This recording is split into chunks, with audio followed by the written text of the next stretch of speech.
Hello and welcome to the Supercast. I'm your host, Superintendent Anthony Godfrey.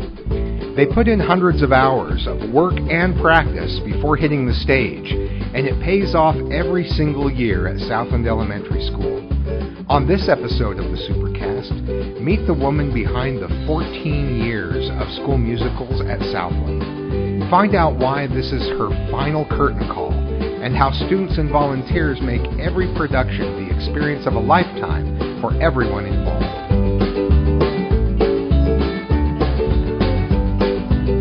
We're here with Sharon Karchner, the director of The Adventures of Lewis and Clark, put on by Southland Elementary. And it's just about showtime, so thanks for taking time to talk with us. You bet. I'm excited. The kids are excited too, as you can hear from the roar coming in the auditorium. Yes, and the crowd is excited. They showed up really early for this.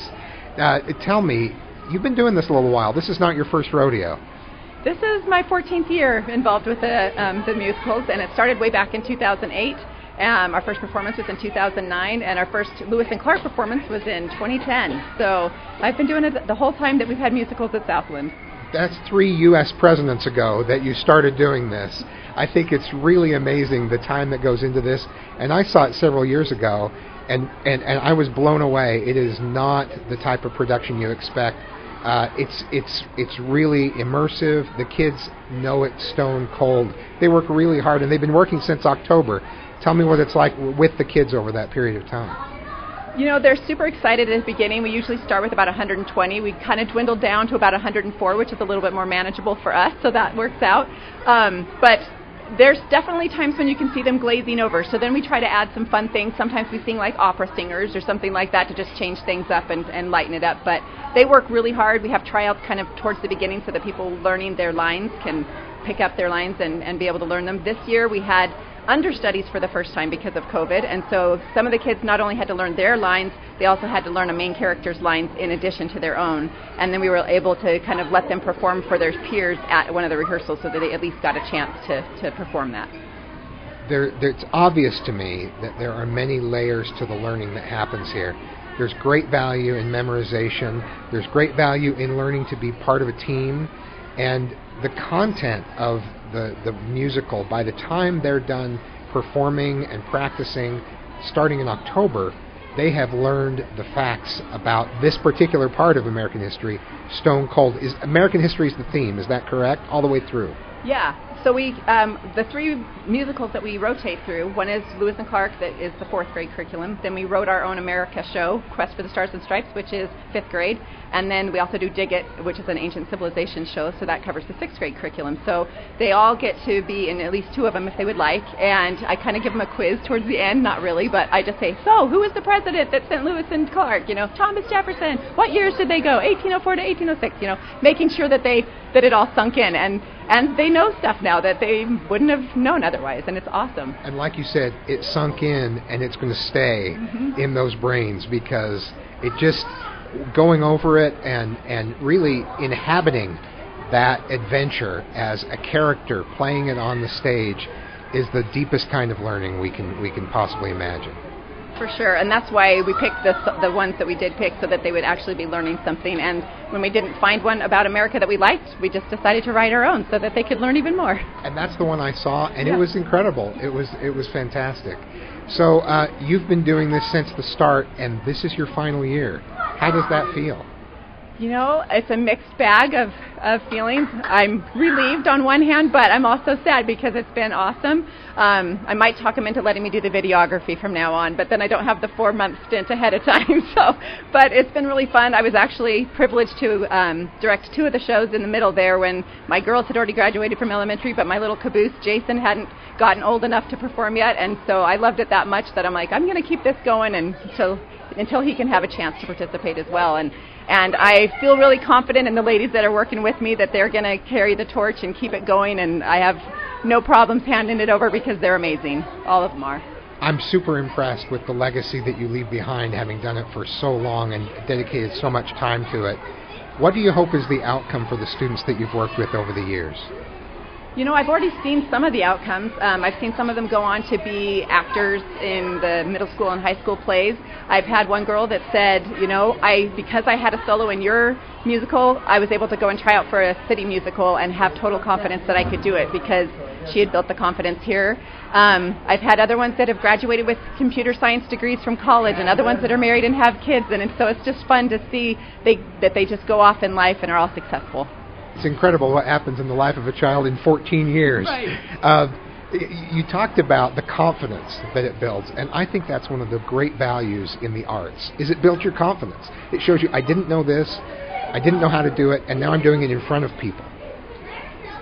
Yeah, I've seen some kids that have started out just really quiet, and then they get up there and we practice and we laugh like, okay, do it like this. And of course I do it extra big so that they'll do it maybe a little bit bigger. Right. But then they do it, and then they get in front of these guys and, you know, the crowd, and they just beam, and it's just fun. And even some of the kids that don't look enthusiastic at all when they're in practice, and we're like, please, just smile. They're here and just beaming, and they just are so excited to perform for people, and it's just fun to see that transformation.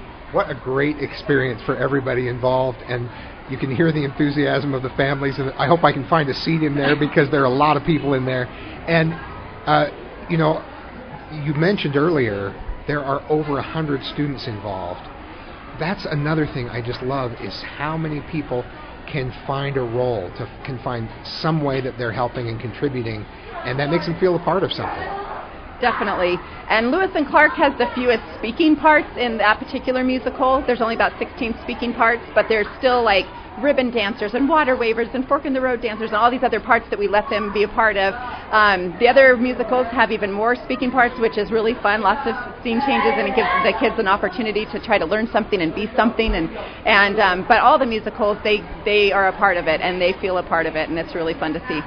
Thank you for doing this. Thank you for making it such a rich learning experience. And thank you for inviting me, and I get to watch a great musical tonight. I'm looking forward to it. Enjoy the show. Thank you, everyone, for your warm and enthusiastic reception. The name of my report is Every Single Day in the 3-year-long expedition of Captain Meriwether Lewis and Captain William Clark. I'm sure you'll find it fascinating, as well as lengthy. Thorough. Stay with us. When we come back, we hear from 2 students in the musical. Find out how much they learned from their experience on stage and what the cast walks away with once the final curtain comes down.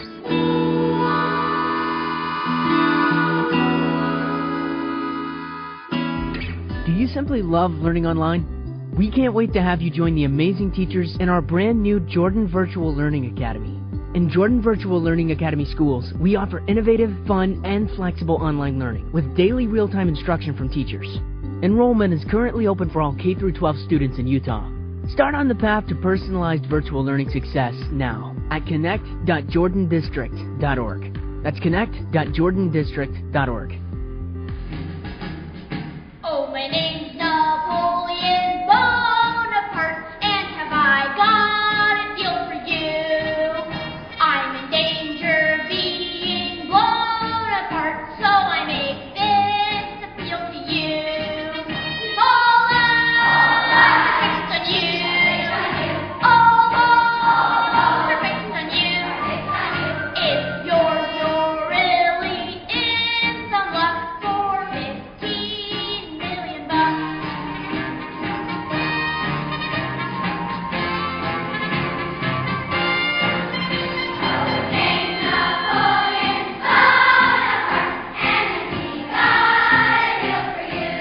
We're talking with Megan and Jason, who are in tonight's performance of The Adventures of Lewis and Clark. Megan, tell me about being in this production. It's really interesting. We get to talk and dance, and it's really fun. You're all decked out. You guys look great. What does this mean to you? What's most exciting about this for you? Making my family be able to watch this. Yeah, there's a lot of enthusiasm. Are your parents excited to see this? Very. Now, Jason, I know your mom is excited to see this. As the director, she's a little bit invested in this. Tell me, what do you think about being in these productions? It's really fun how we learn and do fun actions and be able to do different things that you wouldn't think you would be able to do, and then you just are able to do them.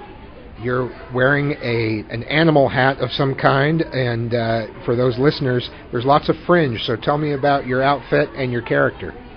Well, my character is Clark, and so I'm wearing some leather stuff and a raccoon hat.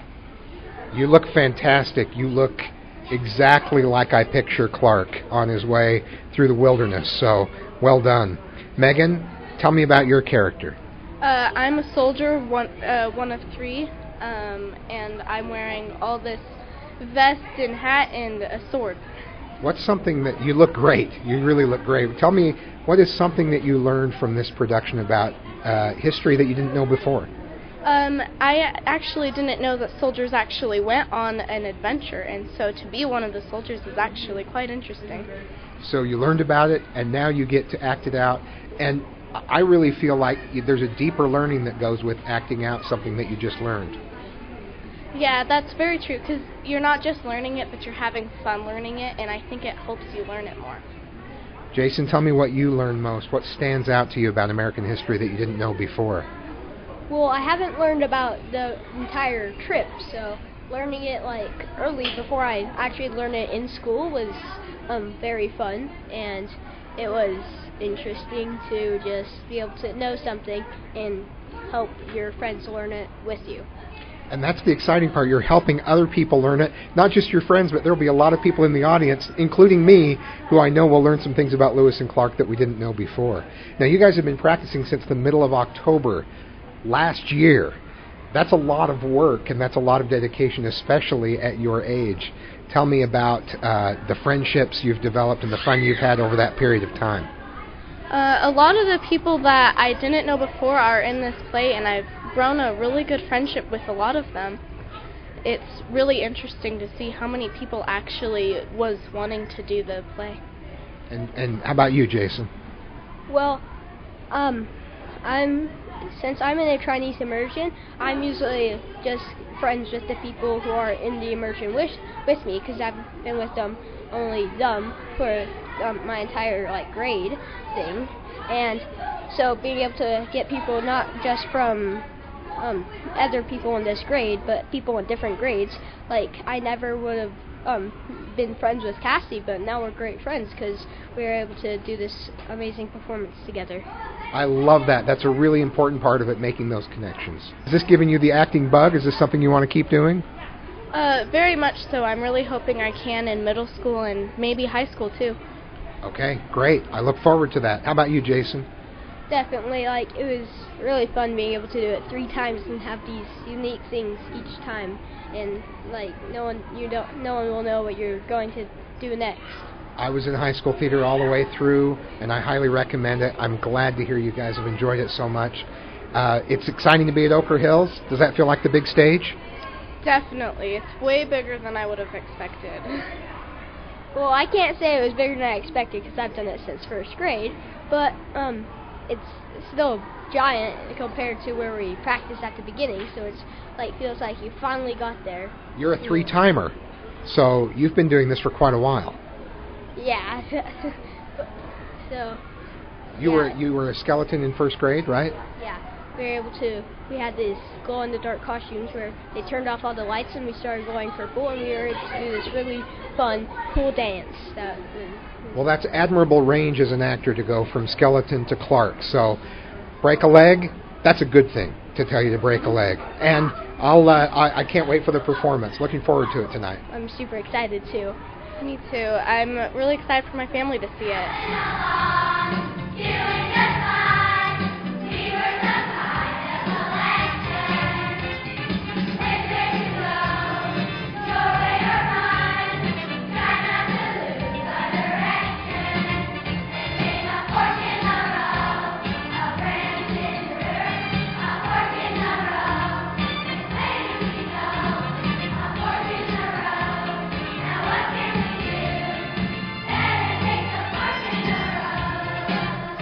Thanks for joining us on another episode of the Supercast. Remember, education is the most important thing you'll do today. We'll see you out there.